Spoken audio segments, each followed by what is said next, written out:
जादुई किताब और चुड़ैल। राजा का महल। बाहर घनघोर बादल एवं तूफानी बारिश।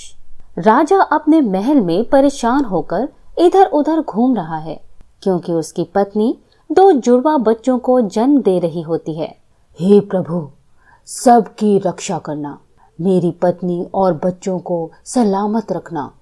थोड़ी देर बाद एक दासी दौड़ती हुई आती है राजा के पास और कहती है, राजा जी की जय हो।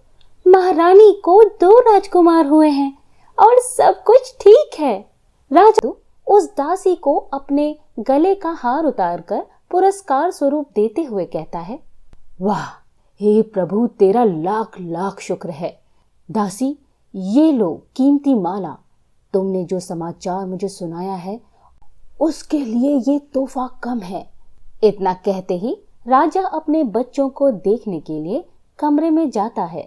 कमरे में प्रवेश करते ही राजा अपने दोनों बच्चों को अपनी दोनों बाहों में उठाता है और कहता है, वाह, कितने सुंदर और मनमोहक बालक हैं। धन्यवाद महारानी, मुझे इतनी प्यारी संतान देने के लिए। आज से मेरे एक पुत्र का नाम सूर्यदेव सिंह और दूसरे का नाम चंद्रदेव सिंह होगा। तभी बाहर से एक चुड़ैल हंसती हुई और अपने झाड़ू में उड़ती हुई आती है और राजा से चंद्रदेव सिंह को छीनकर अपने साथ ले जाती है। राजन, आज से ये बच्चा मेरा हुआ। रुक जा चुड़ैल, मैं तुझे जीवित नहीं छोड़ूंगा। मेरा बच्चा मुझे लौटा दे। और राजा की आंखों के सामने उड़ते हुए बच्चे को ले जाती है। राजा नम आंखों से सब देखता रह जाता है। घना जंगल। चुड़ैल बच्चे को साथ लिए उड़ती हुई जंगल के अंदर प्रवेश करती है। एक पुराने बड़े से पेड़ में एक दरवाजा होता है और एक खिड़की। चुड़ैल दरवाजा खोलकर अंदर घुसती है। अंदर बहुत से सामान हैं एवं उसके एक टेबल के नीचे एक बक्सा पड़ा है। आज से तुझे मैं पालूंगी और तू मेरा गुलाम होगा। मैं तुझे जादुई शक्तियों का मालिक बनाऊंगी और तेरे सहारे मैं इस दुनिया में राज करूंगी। 20 वर्ष बीत गए हैं। दोनों राजकुमार अब बड़े हो गए हैं। सब कुछ सामान्य हो चुका है। सूर्यदेव शस्त्र और शास्त्र में निपुण हैं, तो वहीं चंद्रदेव मायावी विद्याओं का ज्ञाता। एक दिन शिकार खेलते हुए सूर्यदेव सिंह जंगल में चला जाता है, जहां कुछ दूरी पर चंद्रदेव अपनी मायावी विद्याओं का परीक्षण कर रहा था। वो कभी चट्टानों को हवा में उड़ाता तो कभी जादू से एक जगह से दूसरी जगह कर देता। ये सब सूर्यदेव अपने घोड़े पर बैठा देख रहा था। तभी अचानक चंद्रदेव की नजर सूर्यदेव पर पड़ती है। कौन हो तुम और यहाँ क्या कर रहे हो? मैं अनंतपुर की राजा विष्णुदेव का पुत्र सूर्यदेव सिंह हूँ। यहाँ शिकार खेलने जंगल आया था, परंतु तुम पर नजर पड़ी तो रुक कर तुम्हें देखने लगा। परंतु तुम कौन हो? अगर अपनी सलामती चाहते हो तो चुपचाप यहाँ से चले जाओ, इससे पहले कि चुड़ैल यहाँ आ जाए और तुम्हें बंदी बना ले। निकल जाओ यहाँ से। चुड़ैल? कौन सी चुड़ैल? और तुम यहाँ क्या कर रहे हो? वैसे भी मैं रास्ता भटक गया हूँ, मैं वापस कैसे जाऊँ? चलो पीछे हो जाओ।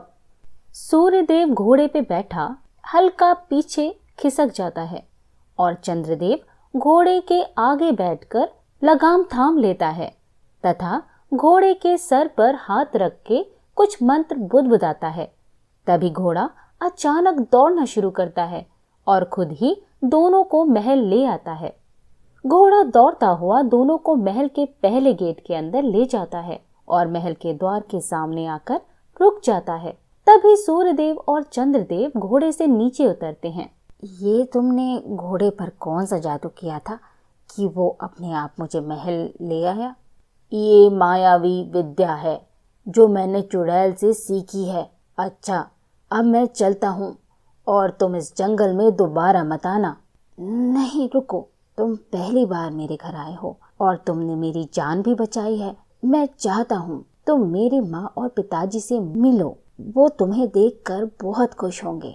अगर जंगल में कोई और मिलता तो मैं उसे बंदी बनाकर चुड़ैल के पास ले जाता, परंतु पता नहीं क्यों मैंने तुम्हारे साथ ऐसा नहीं किया, उल्टा तुम्हारी जान बचाई, और तुम्हारी किसी बात को मैं टाल नहीं पा रहा। ठीक है, चलो, मैं भी तुम्हारे माता पिता से मिलना चाहता हूँ। दोनों महल के दरबार में प्रवेश करते हैं। राजा और रानी सिंहासन पर विराजमान हैं एवं सभी दरबारी अपनी अपनी जगह पर बैठे हैं। दोनों राजा के सामने पहुंचकर, महाराज एवं महारानी की जय हो। तुम्हारा कल्याण हो पुत्र। सूर्यदेव बेटा, ये नवयुवक कौन है? पिताजी, मैं शिकार खेलने जंगल गया था, तभी मैं रास्ता भटक गया और काफी अंदर चला गया। तभी मेरी नजर इस पर पड़ी। ये जादुई शक्तियों से बड़े चट्टानों को हवा में ही उठाकर फेंक दे रहा था, और ये देखकर मैं अचंभित रह गया।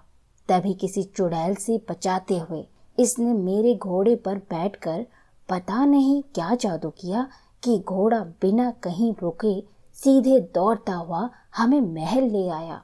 ये सब देख मैं इससे काफी प्रभावित हुआ और इसे आपके पास ले आया। राजा और रानी चुड़ैल का नाम सुनते ही अचंभित हो गए और एक दूसरे की तरफ देखा। चुड़ैल बेटा, तुम कौन हो और चुड़ैल को कैसे जानते हो? मेरा नाम चंद्रदेव है और बचपन से चुड़ैल ने ही मुझे पाला है और ये विद्याएं दी हैं जिससे वो मुझसे गलत काम करवाती है। नाम सुनते ही राजा रानी रोने लगे। पुत्र, तुम हमारे पुत्र हो, इस राज्य के छोटे राजकुमार। हाँ पुत्र, जिस पुत्र को जन्म के बाद मैं सीने से भी न लगा पाई, आज प्रभु की कृपा से मेरी वो तड़प शांत हो गई। और इतना कहकर रानी ने चंद्रदेव को सारी बीती हुई कहानी कह सुनाई। चंद्रदेव भावुक हो जाता है। पुत्र, अब तुम्हें कहीं जाने की जरूरत नहीं, तुम अब हमारे साथ यहीं रहोगे। नहीं पिताजी, अगर अभी मैं यहाँ रुका तो पूरे राज्य को उस चुड़ैल के आतंक का सामना करना होगा। हमें उस चुड़ैल को खत्म करना होगा। तुम मुझे वहां ले चलो भाई, मैं अपनी तलवार से उस चुड़ैल की गर्दन उड़ा दूंगा। नहीं, उसकी मौत शस्त्र से नहीं हो सकती। उसके घर में एक बक्सा है जिसमें एक जादुई किताब है। उस जादुई किताब के अंदर एक पन्ने में उस चुड़ैल की तस्वीर है। उस पन्ने को फाड़कर जला देने से ही उसकी मृत्यु संभव है, परंतु उस बक्से को उसने अपने मंत्र से बंद कर रखा है और वो मंत्र मुझे भी नहीं पता। तुम दोनों उत्तर दिशा की ओर जाओ, वहां तुम्हें एक साधु बाबा मिलेंगे, वहीं तुम्हें तुम्हारा उत्तर प्राप्त होगा। जाओ पुत्रों, और उस चुड़ैल से इस राज्य की रक्षा करो। विजय भव। दोनों भाई घोड़े पर बैठकर उत्तर दिशा की ओर चल देते हैं। घने वनों को पार करते हुए वे दोनों एक साधु बाबा के पास पहुंचते हैं जो एक वृक्ष के नीचे बैठे थे। घोड़े से उतरकर दोनों एक साथ उन्हें प्रणाम करते हैं। तुम्हारा कल्याण हो पुत्रों, मैं इतने वर्षों से तुम दोनों की ही राह देख रहा था।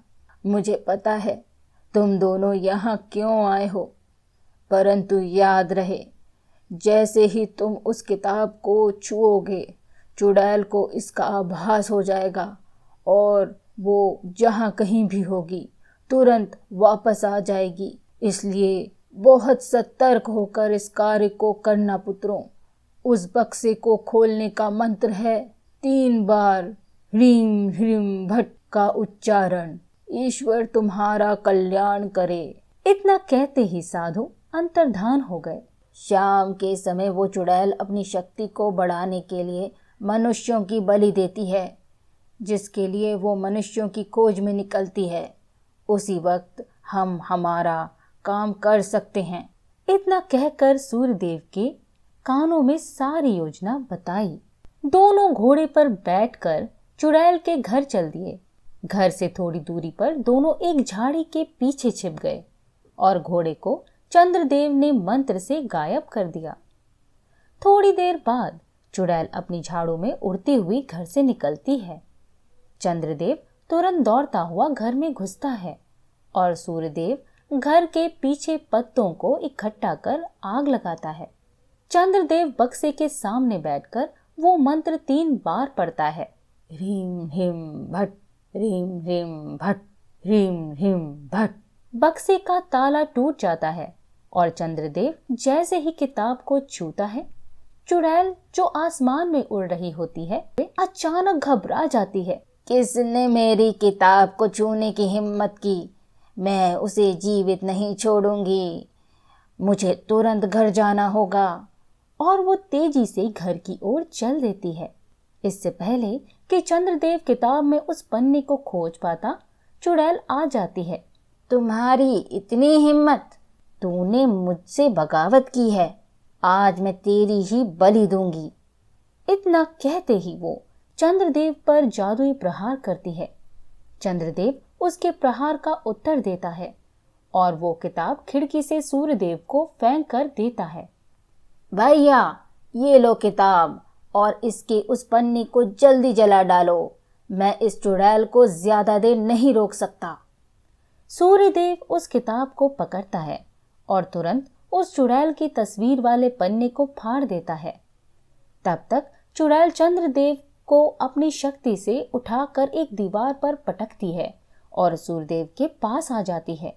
परंतु इससे पहले कि चुड़ैल कोई शक्ति चला पाती, सूर्यदेव पन्ने को आग में जला देता है। नहीं, ऐसा मत करो। आह आह, बचाओ बचाओ! चिल्लाती हुई भस्म हो जाती है। तभी वहां साधु बाबा हवा में प्रकट होते हैं। शाबाश पुत्रों, तुम दोनों ने आखिरकार अपना कर्तव्य निभाया। तुम दोनों ही अति वीर और अति साहसी हो। अब जाओ, इस पुस्तक को अपने साथ ले जाओ। ये एक जादुई पुस्तक है जिससे तुम जो सवाल करोगे उसके सही उत्तर मिलेंगे। तुम इससे भविष्य भी जान सकते हो। अब जाकर सच्चे राजा की तरह प्रजा का कल्याण करो। ईश्वर तुम सबका कल्याण करें। इतना कहकर साधु गायब हो जाता है। चंद्रदेव जादू से घोड़े को प्रकट करता है एवं दोनों भाई घोड़े पर बैठकर राजमहल चल देते हैं।